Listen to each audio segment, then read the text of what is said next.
If you're looking for ways to save money, take another look at your home loan. If you refinance your mortgage, you could save yourself thousands of dollars. You can't refinance your mortgage to take advantage of lower interest rates. Lower interest rates mean lower monthly payments. If you plan to stay in your home for several years after you refinance, the savings will more than make up the cost associated with refinancing your home. If you refinance to a shorter-term mortgage, you can build equity more quickly and save on interest. With a shorter-term mortgage, more of your monthly payment is applied against the principal. If you currently have a 30-year loan, consider getting a 20, 15, or 10-year loan instead.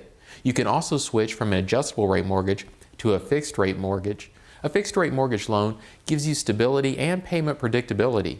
Make the switch when interest rates come down. Or go the other way and switch from a fixed rate to an adjustable rate mortgage. You might do this if you feel burdened by the cost of your current mortgage. An ARM can offer lower monthly payments, at least until its interest rate starts to adjust. If you plan to stay in your home only a short time and then sell it, you won't have to worry about the interest rate adjusting.